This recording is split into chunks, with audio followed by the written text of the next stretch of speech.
we got to do this quick so we can catch our train. Right next to the tracks. Actually, it is kind of like doing it at the movie theater. That is right next to the railroad tracks. We're exactly the same distance from train tracks. Yeah. Here and there. We're in front of Bryant's house now, because we didn't go to the theater to see anything. We watched it inside, but given the show, we're still reviewing it in the car. Because why not? Why not? We picked a fucking theme. We're sticking with it. Well, didn't we get shit that one time when we saw something and then just went and we're like, it's too fucking cold, and went back to your house and filmed it? I think so. I think I do remember that. Whoa, I'm confused. I don't know what to think of the movie now. You guys aren't inside of a car. How do I know what's the truth or not? It's all lies. It's all been lies. We were joking that, like, given my shirt and hat, I should kind of be wearing your jacket. Then what would I wear? Right now, I look like they did get a surrogate, and it's Luke with the town troubadour. Merge that together for you.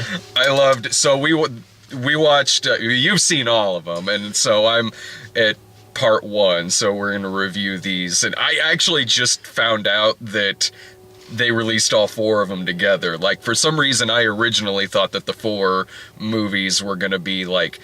I don't know why I thought this. Maybe because they were movie length. Well, yeah, with them being movie length and with the fact that each one is a season, it makes sense. Well, it's fucking freezing out right now, and the first chapter is winter. So it would make sense for them to do it on a seasonal basis. We'll review the next part in the spring. Or sooner. Probably sooner. You're sitting there at dinner like, oh, I want to drop all of these references, but some of you guys haven't seen it yet. I want to talk about shit. Fuck. I liked that the hour that we... Probably not an hour, but the time we spent before hitting play, catching Laura up. So then fucking Dean. Dean. So don't even fucking get us started on Dean. It's just like, Laura's like, so we don't like Dean? No, we don't like Dean. We don't like Dean. And, like, we can tolerate Logan because of Mitchum Huntsberg. But that's basically it. Like, by himself, Logan is a prick. And what's funny, too, is seeing how, if you hadn't really seen this show before... Sorry, Gilmore Girls is what we're talking about. By the way. We're talking about the Mary and Rhoda TV movie. The pictures that they use on Netflix makes it look like it's that spin-off they tried doing with Jess did get picked up. Yeah, I like that. We noticed that for the original run of the series, it's a picture of like young Jess. Yeah. And then now for the a year in the life like epic mini series, I guess you'd call it. It is a picture of current Jess. Yeah. Which I just like the fact that both title cards for this show are Jess related, and he is not the main character. No, it's great at all. And then when you do have that like kind of Netflix background shot, it's like this Norman Rockwell sort of like photoshopped image of Lorelai and Rory, and Luke in the background like he's a serial killer peering in on them. Yeah, it's like that shot when it's like you're not supposed to see him back there, but you totally see him back there.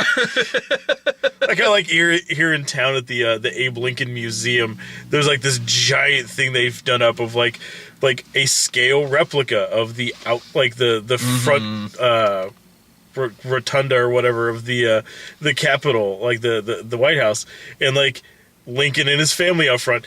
But then like fucking Booth like leaning around the corner of like a tree or something. Like I don't think he was there. Who is that? It's like the statues they have downtown of Lincoln, his family, and then random kid they're waving hi to. That 30 feet away, a kid running with his hat like tipped. Nameless kid gets immortalized. This was great. Like, I mean, I'm just into part 1 on this, the winter one, but this is exactly how you do something like this, where it doesn't feel like, it really does feel like there's that it just kind of continued this whole time, and we happened to be watching what would be like season 14 or something, like, yeah, like 14, 15. It doesn't feel like they're picking back up. It just feels like in her head, Amy Sherman Palladino was like sitting there writing out each season each year and then throwing it in the fucking trash can. Yeah. And then eventually they're like, oh, we can do it again. And she's like, oh, well, I'm current. Yeah, that's exactly what it feels like, because it really, doing it like that really sidesteps like the really kind of fakey kind of fan servicey type stuff that you would get in like a several years later continuation. Yeah. Like in this, whenever a familiar character shows up that you've seen before, they just kind of enter in. Yeah, like there's no fanfare or anything. Yeah. And or there's no like exposition dump of like backing up who they are. It's like, oh, hey, everybody, it's Kirk. It's like, oh, hi guys. I thought I'd talk to you about this thing. Like, Kirk, what crazy weird side job do you have today? Yeah. You've had so many at this point. Mm-hmm. No, it just picks up he's working his own Uber business and he has a pet pig. It's like, there's no explanation. Yeah. They never talk about it. He's just like, excuse me, picks up his pig, we're leaving. It's like, all right. Mm-hmm. It feels like there was a setup for that maybe last season, but there was no last season, but they just went with it anyway. Yeah, exactly. Like it feels... I mentioned this when it was over with, where I was like, you could completely skip season 7. Like, this whole thing really is kind of like, let's just forget season 7 existed, quite honestly. Yeah. Because season 7 is what feels like the tone, the writing of season 7, which was done by different people. It just, yeah, everything felt like everybody was acting just slightly out of character. Yeah, by far and away. It was even directed differently. It was paced differently. The direction was different. It was off. It felt like somebody was writing. They get rid of Amy Sherman Palladino and they replace it with like fan fiction, and that's what season 7 is. Season 7 is what it feels like when like something happens several years later and it's made by different people and you just kind of got to go along with things. Like, if you wanted to, honestly, what I recommend, seriously, is just, okay, maybe see season 7 out of curiosity if you must, but honestly, you could get to the end of season 6, maybe look at a slight synopsis of season 7. Yeah, just kind of maybe like look at like the Wikipedia entry for season 7. Just read like the recap, like high level overview. Mm-hmm. You know, like Rory goes here. Meanwhile, back in Stars Hollow, Lorelai does this. Like, got it. I loved so much that, like, just people that you know and recognize are just there like it's any other regular episode. Miss Patty's in the background waving on. Sebastian Bach is back in this. Gil's back. And, like, yeah, again, like, it's not like... Yeah, they didn't, like, go out of their way to, like, do anything with Miss Patty in this. No. You know, it's like...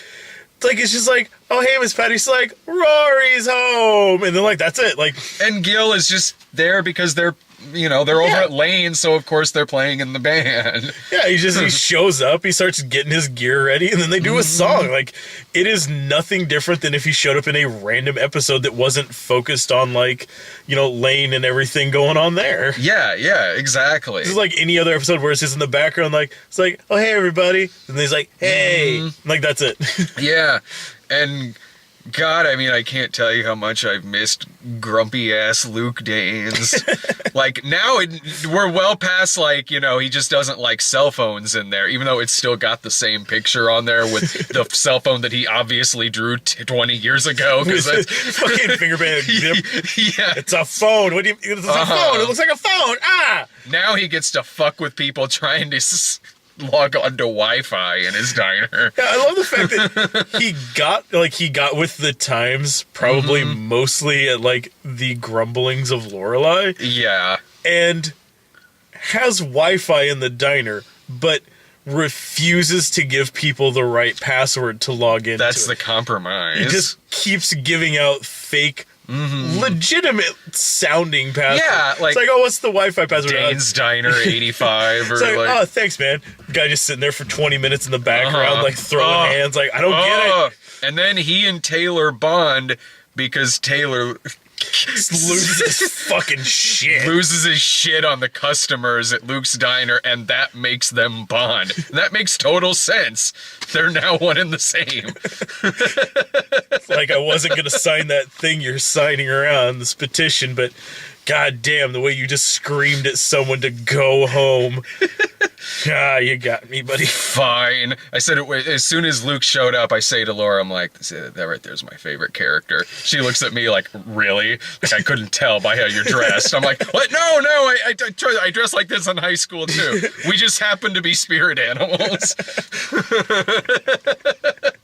And then I said to you at one point, I was, Stars Hollow looks like Stars Hollow in this. Like, it doesn't, again, like, it just feels like we're back some years later with the same people, the same characters, and here they are in this current day and age. And I look at you and I go like, I'm always like, man, I wish I could live somewhere like Stars Hollow, but then I remember that places like that don't exist. Yeah. Or if they do, they are terrible people because of it. Yeah, it's the Stepford Wives, or it's some like 70s horror movie where they're Satanists, or I don't know. There'd be something weird. Literally the movie Deadly Friend, because it's filmed on the same set. Yeah, exactly. It's like you don't want to live in the actual town from Northern Exposure, because if you go there, it's gonna be more like Twin Peaks. Yeah, they're gonna be crazy, yeah. But not the fun kind.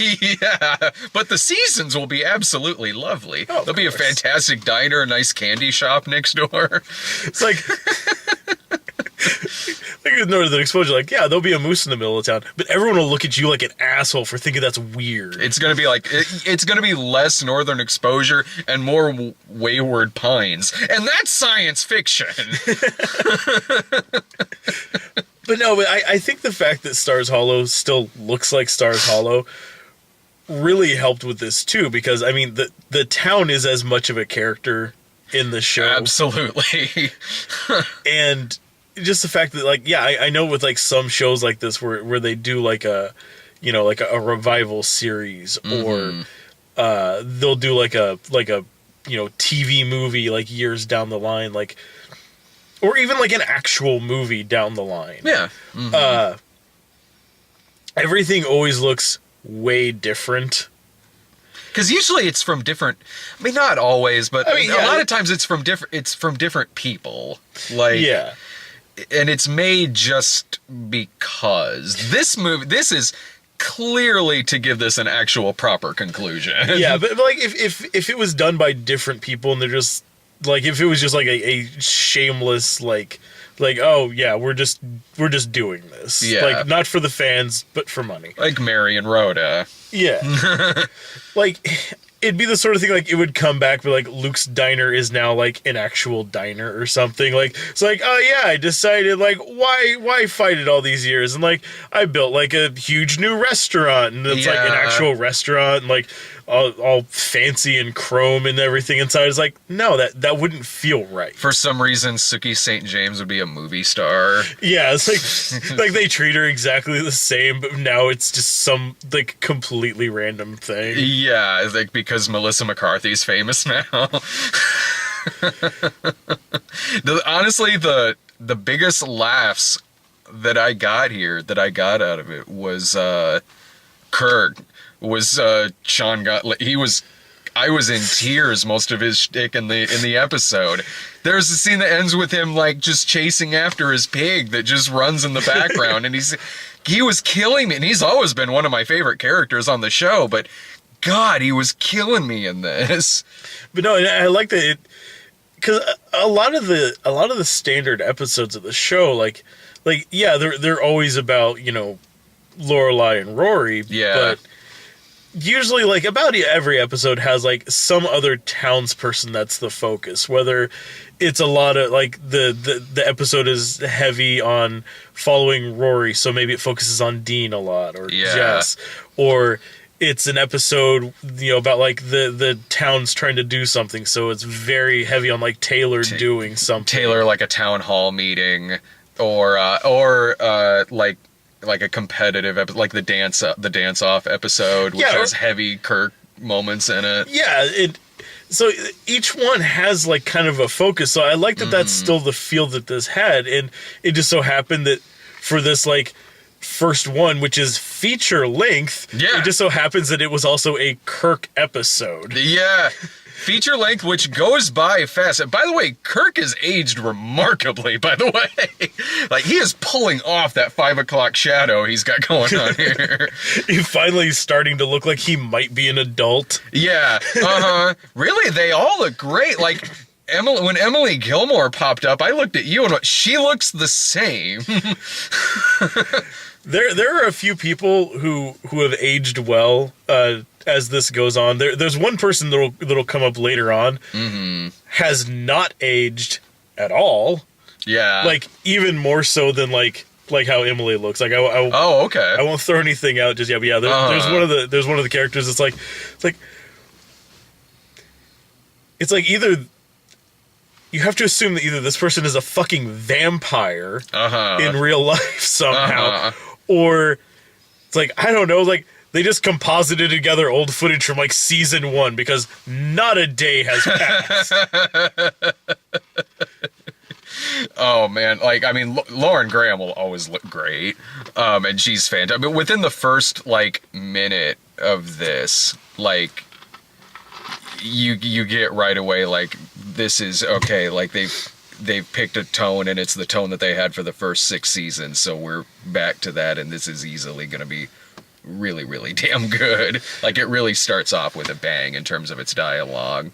But yeah, it's the same punchy dialogue that you would expect, and it doesn't feel like they're phoning it in or like they're struggling to like keep the same pace that they always had. No, it feels like they haven't missed a beat at all. It feels like we've been saying, like there has been just missing seasons in between season 7 and this. And yeah, because like the way I explained it to you guys and to Letty was basically like I know that the show Bones is still on TV. Yeah. And I know that I stopped watching it probably like season 3, like halfway through season 4. Mm-hmm.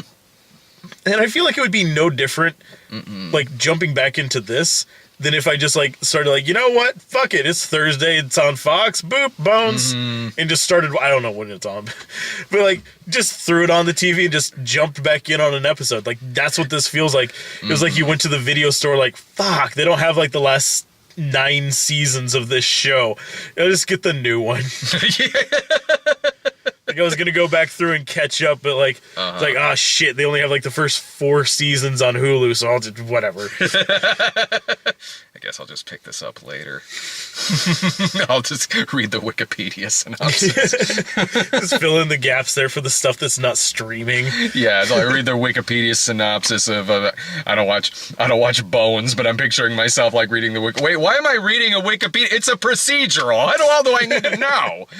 But I mean, just as far as like no, character growth, development, like clearly things have changed, but not once do they stop and like have to like feel the need to catch you up, and I really respect that. Like it, I mean, I will admit, probably from an outsider's perspective, it probably is potentially hard to follow some of the through lines, but I like that about this because it's not discounting the people that they know absolutely want to watch it. Yeah, and it for me, it's the sort of thing where like if you're gonna watch this, you've probably seen the older ones, or you're definitely gonna want to go back and watch it. Like if I just jumped into like the 5th movie in a series, like if I'll start with, you know, fucking Goblet of Fire for Harry Potter. Like, what the fuck is happening with all these kids? I should go back. Oh, in reverse. You watch the 3rd one after that. And it's like, this is making less sense now. I like that about this because it really respects its audience and its fans because of that. When they mention Sookie St. James in this, they talk about her name. They don't drop in an exposition dump of like my best friend Sookie St. James, who is the chef at this inn. Like, I mean, like, yeah, it's like, no, they just like the character's completely unseen, and they just mention her. Like, it's like, ah, man, I miss having Sookie here. It's like, yeah, but she fucking left us here. Like, well, And when they drop Lane's name, Logan's, a couple of others as well. Like, yeah, they reference just their names in passing because it realizes that we know who these people are. Yeah. And I thought they handled the Edward Herman stuff really fucking well in this. It was done incredibly, incredibly classy, incredibly good taste, and it's insane that for a man who wasn't around to make it to this being done, he is still very much a presence in the entire episode. Quite literally, he's got a giant wall-sized portrait hanging on the wall. I mean, yeah, there's a painting in this about the same size as if it was a mural to Tupac Shakur on the side of a building. It's as big as the Jesus is Lord sign on the side of the building right there. But yeah, it's fucking sizable. Yeah. But who gets to keep that prop? Right? Surely to God, like because the whole first section is like dedicated to his memory. Like I should really hope that like when they were done with that, they like got in touch with his family and said like, we have this amazing thing. Fuck yeah. Fucking thousands of dollars worth of work on this. You guys want it? Yeah, and it was how they handle it, because it does flash back 4 months prior, and it does show the funeral. It shows the aftermath of that.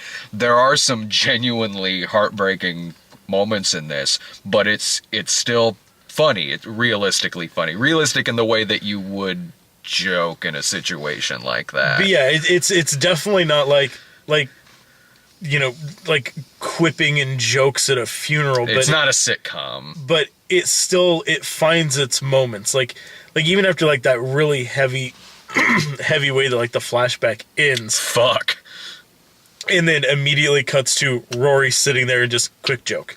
That was what was a heavy hitter, not a fucking belly laugh, but just quick joke, got it in there. Yeah. Just enough to like break that mood from just completely bringing the whole thing to a screeching halt at the halfway point. That was perfect. That was fantastic writing for a couple reasons. One, what you just said, and two, they put Rory in there to kind of say what a lot of the audience is probably thinking. Yeah. Which is like, you couldn't think of anything to say in that. Like you could just said like, he's well read. Like, yeah, he's well read. He's got books. Boy, he loves books. There was the time when he set Rory up for the interview at Yale, but she wasn't prepared yet and got mad at him. There was the part where he got mad at Dean for building the car for Rory.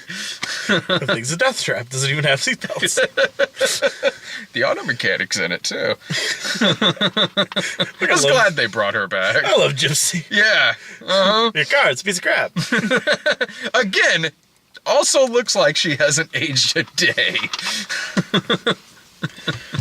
No, honestly, if you're a fan of the series, you've probably seen it already. I know it's been out for a few days now or something like that. It's been out for like a day. It came out yesterday. Oh, yesterday. Okay. And I was waiting so he and I could watch it together, and we were I jumped the gun since I was homesick. I understand. I'm not mad at you. That and I knew that there was no way that Letty was going to not watch it. Yeah. And I was like, the fact that you... Right, yeah. And the fact that you were all right with watching it again made me think like, okay, well, it's better than season 7. It's like, yeah, I'll sit through this again. Like we were over at we're the Gilmore Girls fans on this site. Actually, Irving is too. Irving is too, and Ryan watched it as well. Rob Walker just got into it, and begrudgingly so, and he's mad at himself for the fact that he wants to keep watching it. Like, yeah, I told you I'd get you into it, this motherfucker. Like one of those things, like, this show's dumb. I don't get why everybody's like, fine, I'll watch. Fine, I'll watch. I was hooked on this show the first time I saw it. The first time I saw it, I was...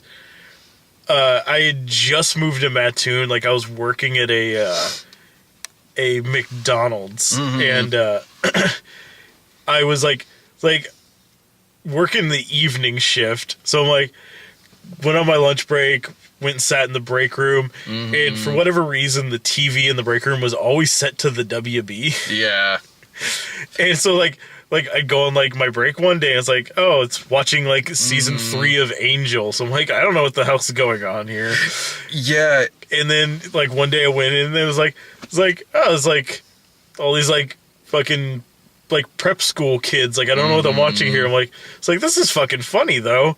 It was like, it's like, oh, okay. I didn't realize at the time, like, oh, it's Rory, and she's at Chilton. Yeah, you saw it before me, because I watched it on your recommendation, because it was, when the show was first on and it was advertised, it looked like, it didn't look like something I would have disliked. It just looked like not the kind of show I usually watch, so I... Yeah, same here. Like, right, yeah. Like, it was just kind of like being there at work, kind of being a captive audience for it. I'm like, well, it's already going to be on. I was watching, I'm like, this is actually, like, legitimately a good show. Like, the writing is punchy. Like, it's humorous and it keeps going, but it's... It drops a moment. I mean, not this, but like somewhere in the first season, somewhere in the other seasons, it drops a moment by moment reference. Like, sold.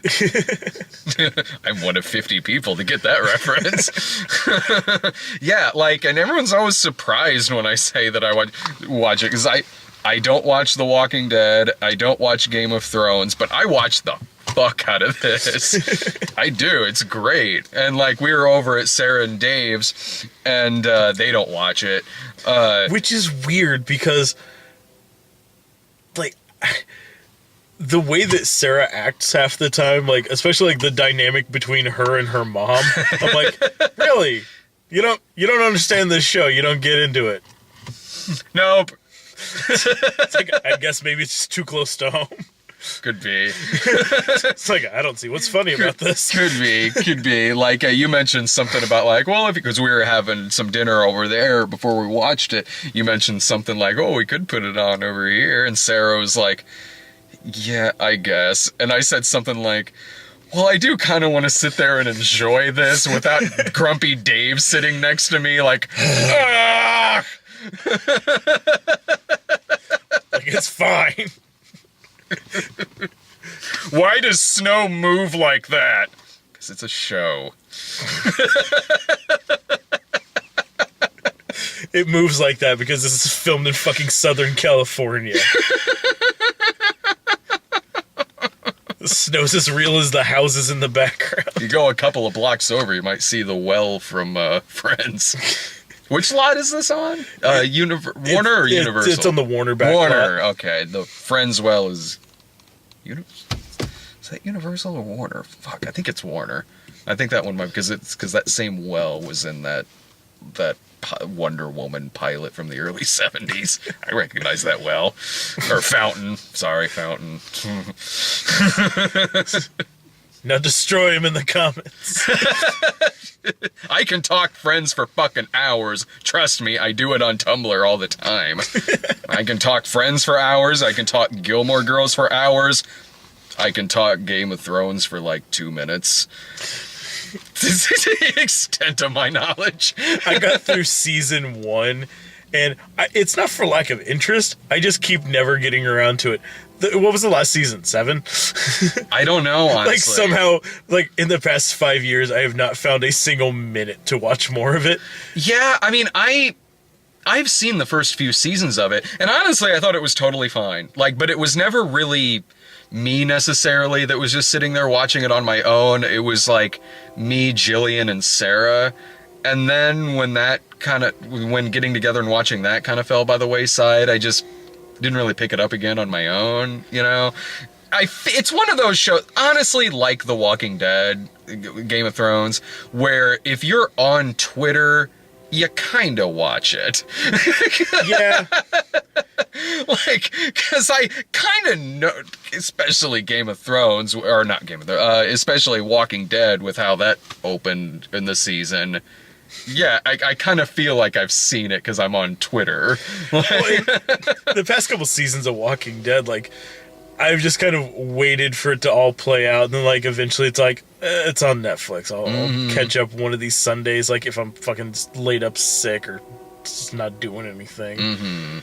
But, yeah, with that new season when the first episode was coming out, I'm like I might as well go ahead and fucking watch it, because I know as soon as I go online, if I want to keep any air of mystery about it, that's not gonna happen. I might as well just go ahead and fucking watch it. Mm-hmm. Like, there's gonna be no avoiding it. Like, I know, like, the next, like, 3 days on Twitter are just gonna be posts about what happened, or, like, little animated GIFs, or screenshots, or something.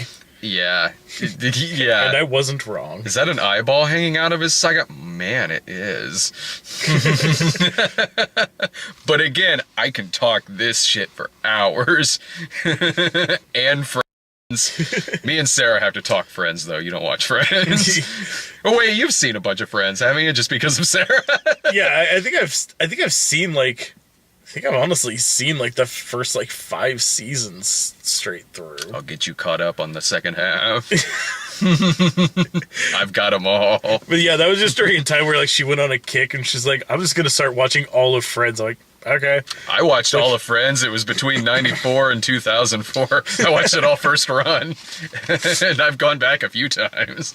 It's one of those shows, like, I would flip through the channels and come across. It's like, I guess that's kind of funny. Nah, you lost me. You sure you weren't accidentally watching Joey instead? Why is the guy from Road Trip in this?